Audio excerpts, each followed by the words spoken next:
Brilliance Audio presents the unabridged recording of The Keeper, a novel, by Suzanne Woods Fisher.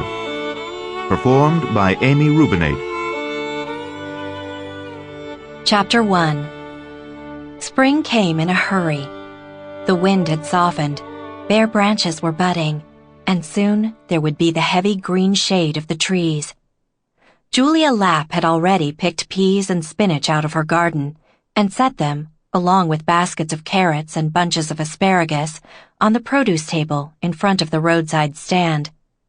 When school let out for the year, Julia would get her youngest sister to watch over Windmill Farm's stand, but it wasn't necessary in late April. There weren't too many customers around, not the way it would be later in summer, once the corn started to sweeten up and the tomatoes ripened.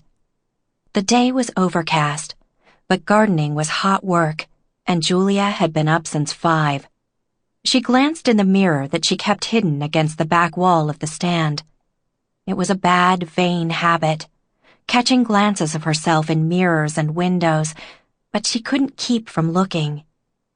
What did she see? A 21-year-old face, with shiny mahogany hair and hazel eyes rimmed with black lashes and nearly flawless white skin.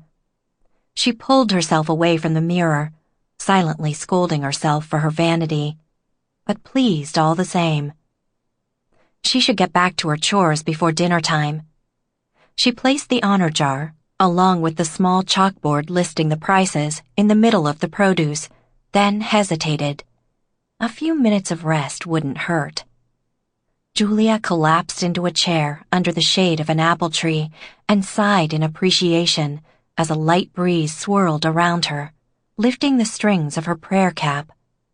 She looked down at her hands and frowned at the dirt under her nails. She and her siblings had been trying to fill in for her father since his heart trouble had started, and she was already weary of plowing dirt and dust and the tangy smell of manure that she couldn't get out of her hair despite daily shampooings. She glanced at the farmhouse and felt a wave of weariness.